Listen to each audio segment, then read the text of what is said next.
All right, well, we'll get kicked off. I'll let people in as they jump in. So what we're really reviewing is just, sorry about my lighting today, but the checklist you guys have of, level 1 performance that Tom teaches. And today, what we're really covering is the listing process. And as you look at the listing process, Tom buckets it into 4 categories. So when he says, hey, how to really bucket all that involves being prepared for a listing, showing up to convert at the highest level. All of you guys are in competitive markets. It looks like where inventory is just December, January. Wow, very, very challenging, especially when you look at the amount of demand. And so obviously, a lot of people want to get more listings. And so if we can convert at a higher percentage when we have an opportunity to be on appointment, that's always a great thing. And well, what allows us to convert? And there's a couple areas, from the way a person feels about us, the way that somebody trusts us. But the big one with listings is the way they value us.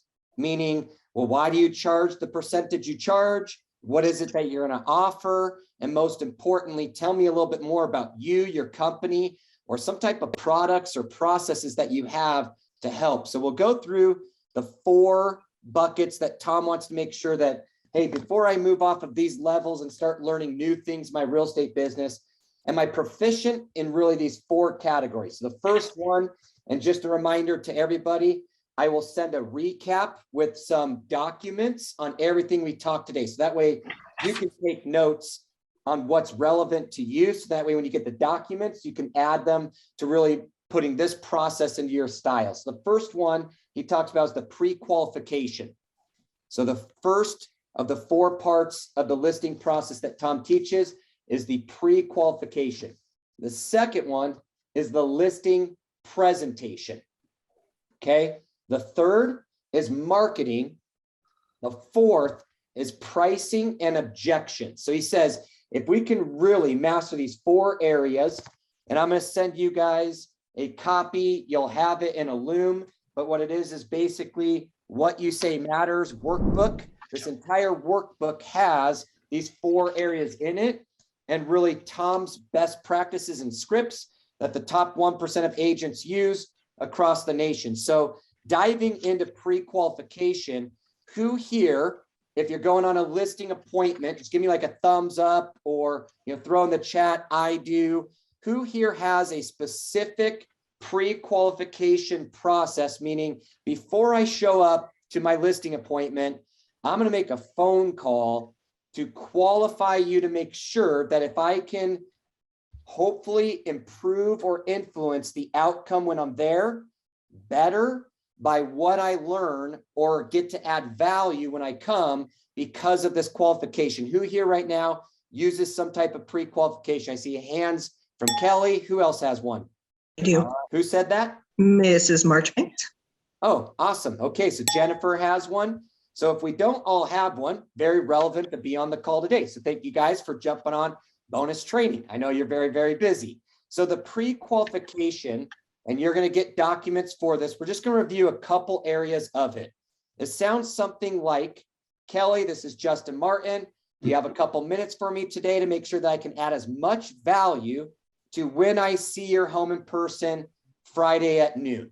Yes, I do. And then you let them know that you're very excited to see them. You want to add as much value, and to make sure you do, you had a couple questions. And one of those first and foremost important questions is to confirm when you sell, you will be moving to where? Okay, so this is a kind of reverse of the buyer one, all right? But with sellers, what we're saying is, hey, when you sell, where are you moving to? The reason being is right away, you might find out that some of your listing appointments are running into the same struggles that people are having right now, which is, well, I would list, but actually I don't quite know where I'm going to go, or based on everything I'm hearing in the market, how am I really going to make this happen? The challenges of what we're experiencing. So first one I want, and then I'll see what Kelly, since he raised his hand, does he have some other ones as you guys can start contributing on these calls as well? I want to make sure you get what Tom teaches, but then add what great agents are doing too. So he says, first one is to confirm when you sell, let me get this right, you will be moving to where and by when. So, okay, so where are they moving to? And then by when. You want to make sure you get a time frame. I know this is something where we go, I always ask this, but a lot of times you don't ask it really in the beginning, meaning the phone call that I'm calling to specifically take about 10 to 15 minutes of your time. So that way, when I show up at your appointment, I can add as much value, answer as many questions, and I am very excited to interview for your business. One of the reasons to do the pre-qualification that Tom shares is because other agents don't do it. They just show up to listing appointment. And if you took that approach to listen and learn, sometimes there are people who will look at that as rapport, meaning I like you more and I trust you more. The next one is the main reason. So Tom's saying, hey, I want to make sure your pre-qualification, for some of you jumping on late, reviewing the 4 areas of the listing process. The first one's the pre-qualification, telephone call to the client before I get to the listing appointment. I want to make sure that I know when you sell, where are you going, by when, and then what are the main reasons you're selling? So they're why. Okay. And you ask this direct. Tom says that businesses that are vague get punished, but businesses are rewarded with a direct ask. So we're just really making sure these are direct questions. Perfect. And just to make sure I'm confirmed, what are the main reasons why you're selling? And now you have their motivation. Okay. The next part that he talks about in the pre-qualification, and when you look at your workbook that I send you guys after today's call, you can add more of the questions that are in there, but they're usually over price, condition, meaning tell me a little bit more about your property. Are there any areas of concerns that you have in the last 5 years? What type of upgrades have you made to the property? All the things that get you a better understanding, since you're not there in the home yet. Asking a direct question similar to, on a scale of 1 to 10, Stormy, let me ask you, 10 being a brand new model home, 1 being, oh my gosh, I can't even live in my home. How would you rank your home on a scale of 1 to 10? When people have to put a number in it, you start getting a better understanding of who they are and how they think about their home. Here's the challenge. You might walk into a home, and I'm sure many of you guys can raise your hand. You've experienced this. Somebody says it's a 9, you walk in and it's like a 6. Okay, right away, now you know a little bit of psychology around how somebody views or is speaking of their home. You also have some of those people, and I don't know which population, but I feel like some populations, demographics that have very high standards, they rank their home like a 6, but it's really like an 8 or a 9 when you walk through. You're like, hey, you're really tough on grading your property. The next question that Tom wants you to get to in the pre-qualification is finding out, based off everything you shared with me, how much do you think your home should sell for? This is a question that when I'm role playing with a lot of agents, it's a tough one for them to ask because it's direct, right? Sometimes you get an objection of, well, isn't that what I have you? And of course it is, but at the same time, you're going to share with them exactly what your beliefs are based off of data. It's important in a relationship to also understand how they feel. And before you get to the property, if you have an understanding of how much they think their home should sell for, you'll be able to bring the data in a better way to a person since they're not a computer. So Kelly, you were sharing you have a good pre-qualification process. Any other questions that you like to throw out there or ask before we move on to the listing appointment? Well, I mean, especially when I'm on the phone with them, if I like to ask them what they feel like the house is worth. If they're so crazy on the number, then I know they're not going to be realistic, and I'm not going to waste my time going all the way over there. If they're just absolutely combative or, not realistic on price, then I'm not wasting my time. So that's a good reason to call and that's one of the things I like to do. So, yeah, I appreciate sharing that. Zach on the call here, his team in Texas, we were talking about time management. And this is one of those where you go, hey, could I even explain that time management is part of the listing process? I absolutely did it on our call. We were talking about morning routines and, highest and best use of time, but you're 100% right. So guys, Kelly has 5 transactions in his pipeline to close in the next 30 days. So when you start looking at what type of business he has, you're right. Some of us might not say, I'm not going to go on this listing appointment because their price is unrealistic. I want practice. Let me see if I can overcome it. But as you start performing at a higher level, Stormy, shoot. I mean, you're closing 50, 60 homes, a year. 100%, you're right. In the pre-qualification, like Kelly was sharing, you're able to gather intelligence so you don't feel like you wasted your time. So Kelly, great point, my friend, on a time management and qualification. Any other questions that you think are relevant that maybe some people on the call, they're going to go through their workbook, but at the same time, anything that you use maybe that helps with the pre-qualification? Just like you were saying, go ahead, Jennifer. Sorry about that.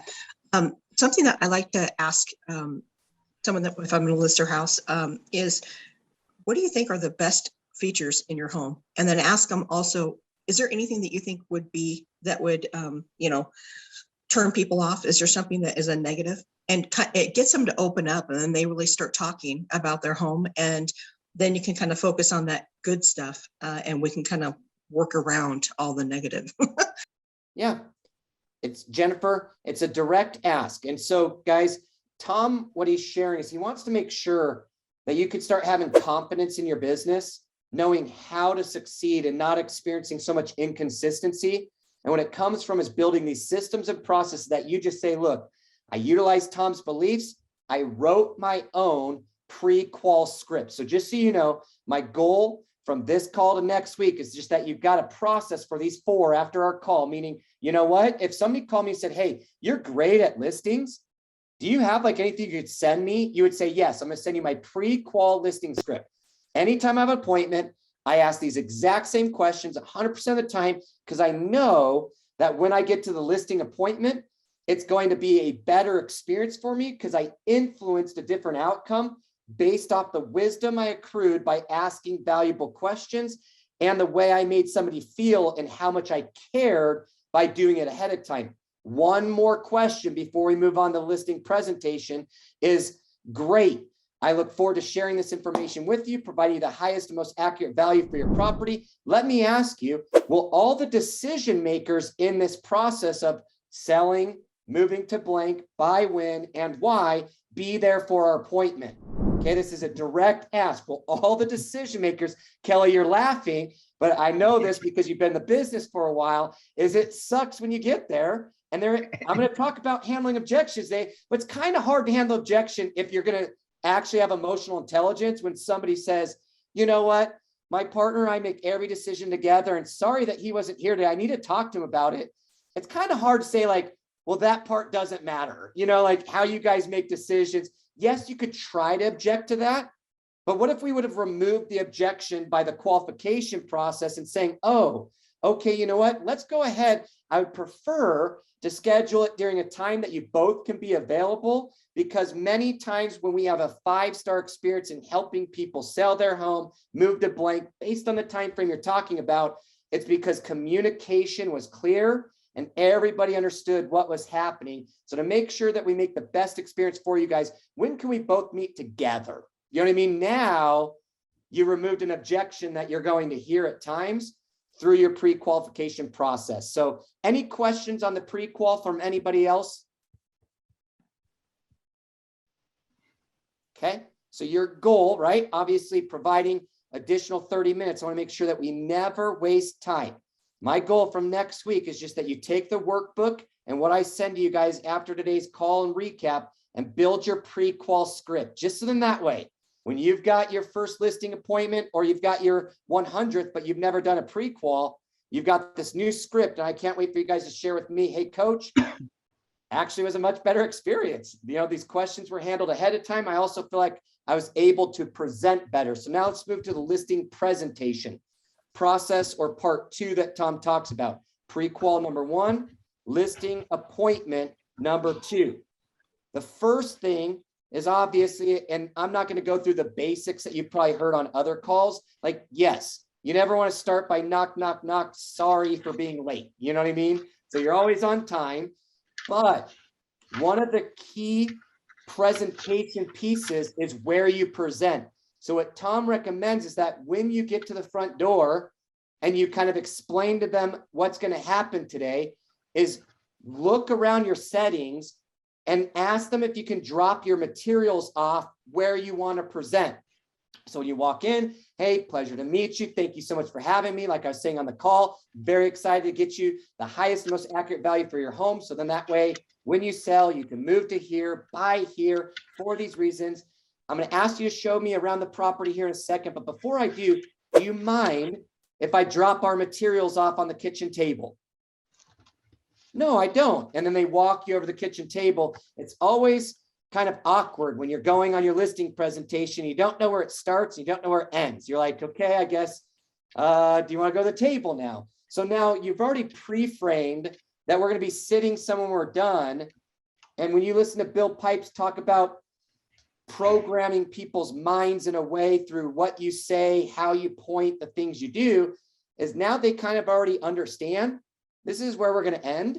And most likely you're going to be sharing something with me. You brought some materials versus is what's in their hand for them? Is it for us? They actually know now, hey, distractions aside, I don't have all this paper in my hand while we're walking around. It's over there.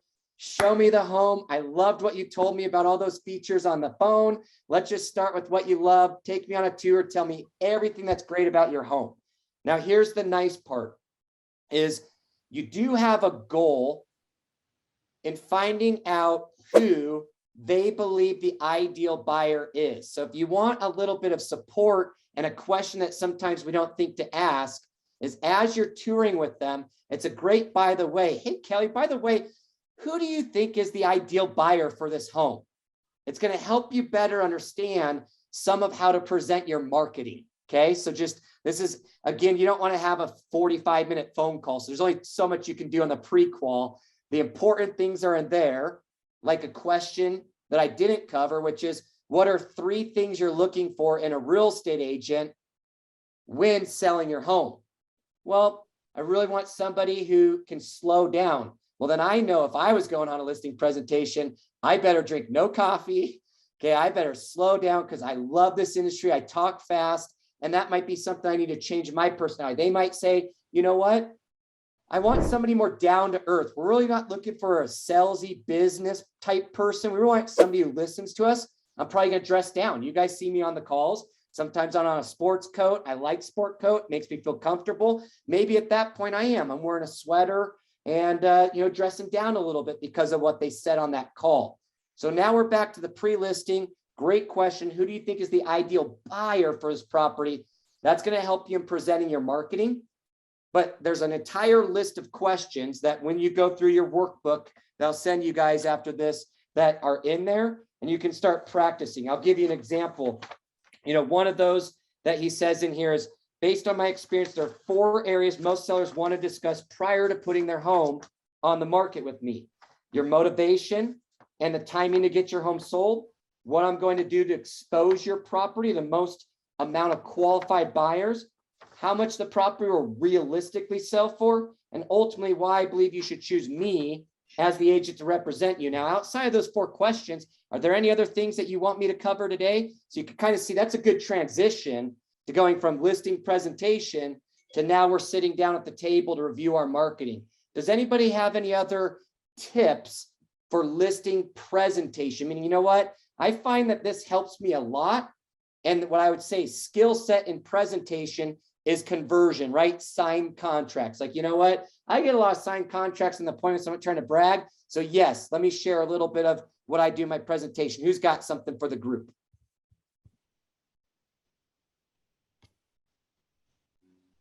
You mean like listing presentation? Yeah, just any other questions or things you like to ask while you're kind of on that presentation piece. I always ask them, do you feel like your home is HGTV ready? Like I can roll in the cameras, or do you feel like it's normally just everyday lived in? Okay. Because I want to get a feel of what they feel like their home looks like. Yeah. The presentation now becomes a little different than the presentation and qualification of walking the property. So as you transition now from, asking good questions like Jennifer was saying, hey, tell me a little bit more about who you think is the ideal buyer. Tell me a little bit more. You were mentioning that you guys made some improvements on the landscaping. Go ahead and show me that. I can't wait to see it. You know what I mean? Asking these questions that get you a better understanding of how they view their home so you don't disrespect anybody in your presentation. Now you got that transition from listing presentation to actually presenting your marketing. So the third process that Tom teaches, right? Pre-qual, listing presentation, awesome marketing, okay, is one of the things that Tom likes to ask on the listing presentation is, did you receive my email with our marketing plan? All right, so you can kind of see we got pre-qual, you find out a lot of stuff, then you send them your email with your marketing proposal. So then that way they can see, and Tom always jokes about this, but he says, hey, you and your team leaders keep working on how many points can you have in your marketing proposal? Our 76-point marketing plan, our 32-point, like just at the end of the day, that's marketing, right? You're not going to cover all of those, but just nobody outmarkets us. We cover more areas in marketing your property, expose it to the most qualified amount of buyers to make sure you make the most amount of money and have the best experience, right? So he says, email your marketing plan. And that's a great transition, all right, from touring the home to figuring out how much are you going to cover in your big packet of marketing, okay? Now, Bill, Jason Pantana, and Tom, they do believe marketing matters. So I don't ever want to discredit when anybody's prior beliefs were like, well, I don't really like bringing a lot of stuff. That's okay. That's a matter of how you like to present. But did you clearly build value in your marketing? Okay. So a great question would be, hey, Kelly, let me ask you, thank you for showing me the home. Were you able to look through the marketing proposal that I sent you before I got here today? And that's where you know yes or no, how to get into the presentation. Tom would say the marketing and the presentation is obviously going to be, and a lot of you guys already know these things, comps, dissecting the comps from looking at location, size, above grade price per square foot. So you can kind of be like, well, you kind of see if we take your home, it's a little bit bigger than this one over here. And usually Lowe's, Home Depot, people buy based off of, you know, price per square foot and the value they see in it. A lot of times, smaller homes have a higher above grade price per square feet. So let's kind of cover that piece. So they kind of know how you came up with your number, right? Then condition, that question on a scale of 1 to 10, would you rate the condition of your home? 10 being new, 1 being I can't live in it, 7. Now you can rank the other properties with a specific number. And now you're talking numbers, 7s to 9s, and you can find out, do they agree? Hey, I know you said yours is a 7.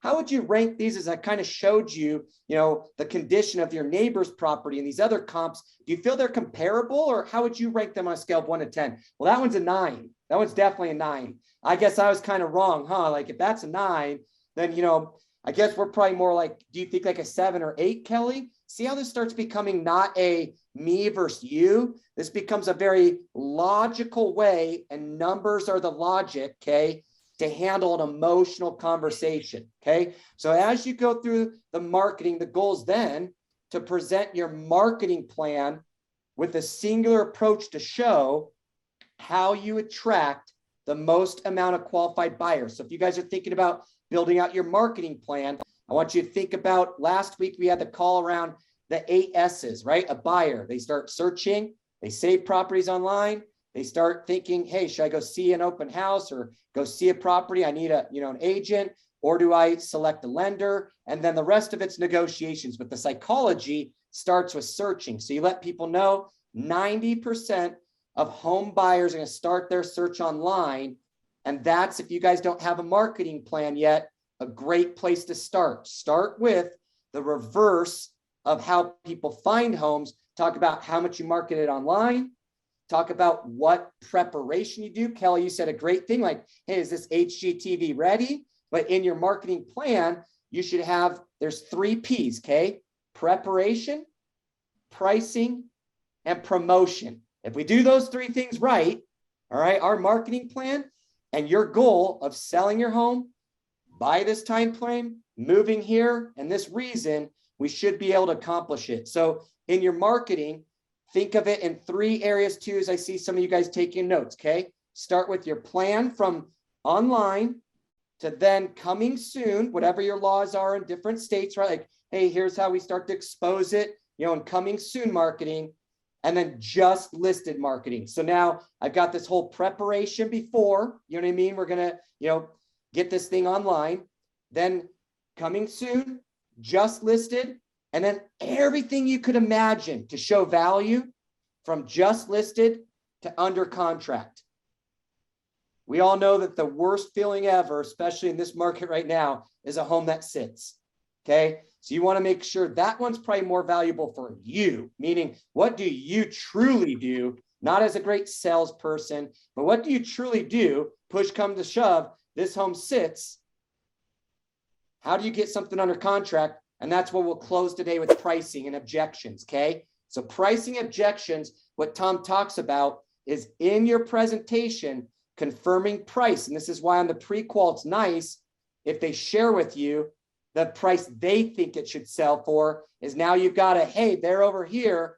The data's over here for me. You don't want to overprice a listing in the most extreme seller's market that exists. And what do I mean by overprice? I'm not saying price it high. I'm saying that it doesn't sell based on the average days on market for your area. That's the mistake. Okay. So as we look at it, Tom says, learn how to present 3 different pricing scenarios. So then that way you don't present one and then you're off from your competition or you missed, kind of where they're at. There's 3 ways to sell it.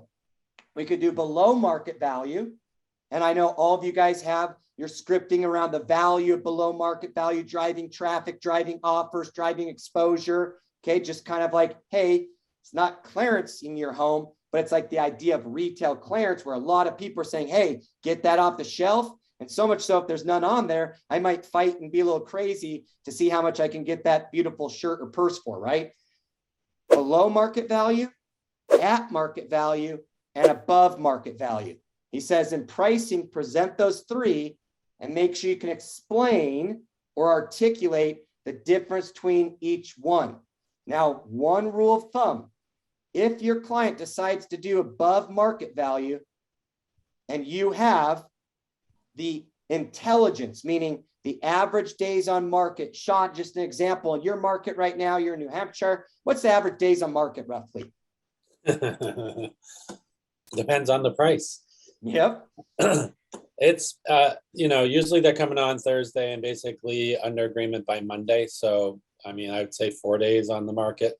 There you go. And So I usually say to them, the market decides, like I said, I've had one where I said, don't not hire me based on price because I can show you the data, but if the market tells you we priced it wrong, we'll know after this first weekend. Yep. And here's the nice part is the one tool that we want to have is to make sure that communication is good. And let's just use Sean's scripting. Okay. Hey, here's the deal. The strategy is below, at, or above. We need to understand the consequences of the strategy, which is going to be how the market responds. So days on market in your area, when we look at all these comps. So now he knows average is 4, but take the comps, right? The average days on market for all the comps I shared you, the most relevant properties to make sure we get hyper local was 7. So here's the thing, Sean, my market value, I have us, I'm just gonna use an equal number, guys, but this is what Tom would be saying. Market value is 500,000. If what you're saying is we want to move market value to above market value, 3% over. So let's just say 515. Understand that at 7 days, if this home's not sold, what we've identified is that we are above the value of the market. And are you in agreement with me? I'll take this listing, even though it's not at my recommendation of price, but in 7 days, are we in the agreement that we will lower, dang it, coach, wrong language. We're not gonna say lower, we'll adjust the market value down 3% upwards to 5 because of the strategy we took. There's a lot of studies out there that say the death by a million paper cuts doesn't work in lowering price on homes when they don't sell. 3 to 5% is usually the number that it takes to get a contract. And so if we go try to hit a home run and in 10 days from now it hasn't sold, that's because most likely we're over market value by anywhere between 3 to 5%. So let's get an agreement ahead of time, Kelly. So when we sign this listing contract, I'm not having to come back to you with some uncomfortable conversation. or objection, we actually know that, hey, we're going to lower the price and we're going to get this thing a contract and sold. So those are the 4 areas. I will send you guys the workbook. So then that way you can start building out and working upon saying, hey, Tom, move me to level 2. I've got these boxes checked off on my checklist. I've got a pre-qual. My listing presentation is awesome. I feel comfortable. I'm confident. Guess what? I've learned how to really market our listings. I don't think anybody exposes it to more qualified buyers than our team and myself. Remember, sell yourself, sell your team, and then sell a product or a process, your marketing, right? And lastly, objections don't bother me. That's okay. I can handle the pricing ones. I got my numbers. I got my other things. And then, I really get people to kind of come to terms with looking at me as a professional through my advice that at the end of the day, in 7 days, if it hasn't sold, I already got them agreeing that here's the new price and we'll get this thing under contract. And at the end of the day, they'll probably just say, gosh, Kelly, you told me so, but you know what? That's all right. Thank you for letting me do it my way. We came together. I like you still. I trust you still. And here's my referrals 1-to-1 every 12 months for every home that I have. So went 2 minutes over, guys. Happy New Year. What questions does anybody have? I'll stay on. I have open time, but I always want to respect your half an hour. So if anybody has to jump, you can jump. But what questions do you have when it comes to the process or anything that I can help with? I don't really have so many questions as much as when you're talking about lowering price, it always makes people nervous.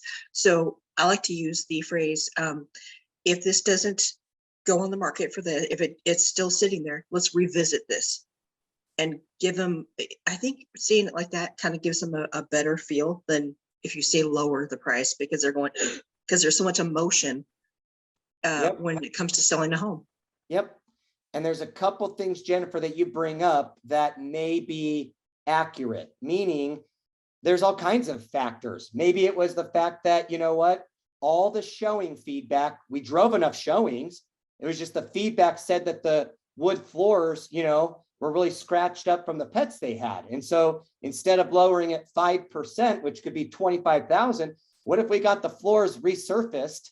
You know what I mean? Took it off the market for 2 days, put it back on, and really the resurfacing for all the beautiful wood floors to the home only cost $4,000. So you're 100% right. What I just like to do up front that Tom teaches is when you know that it's above market value and you still take the listing, is to make sure that you have some type of agreement, because you know that's not the right price, but you still don't want to walk away from a transaction because, like Sean said, you are correct.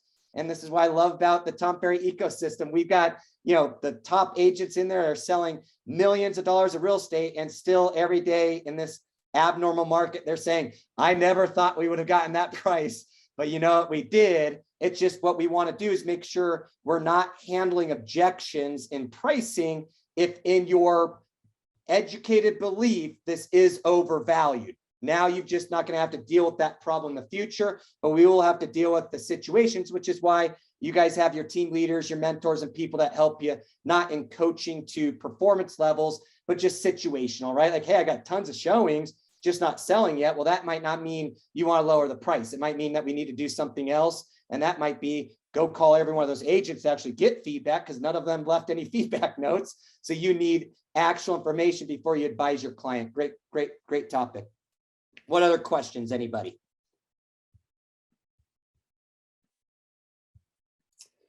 More of a statement.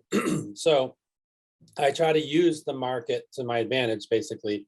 And so one of the other things that I do say in my presentation, it's a video presentation, is I actually do have a picture of a crystal ball.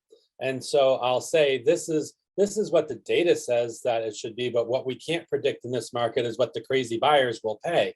So we do this, and then when we get in the contract, we're looking for an appraisal gap because we don't know how it all play out. So I basically kind of just use it. And then I just, as far as the market goes, as far as pricing, just say, don't hire me, not just if pricing is the only reason why you're not hiring me, it's simple. The market's going to tell us in 5 days if we priced it wrong. And if that's the case, then we do what basically what you said, let's adjust it. And I just try to use the market as not me, it's not me that's saying this, it's the market. So we got to go along with our friend, the market. So you guys know that we all have to do 2 videos a day. That's the goal eventually, right? That Tom teaches. That might not be our average right now, but I want a crystal ball marketing video with you, Sean. All Okay. right. Like, hey guys, Yeah. I got the crystal ball here. Yeah. All right, cool. Well, hey guys, have an amazing day. Thank you for your time. Make sure to shoot me over questions or anything that you guys ever need in between our coaching calls. See ya.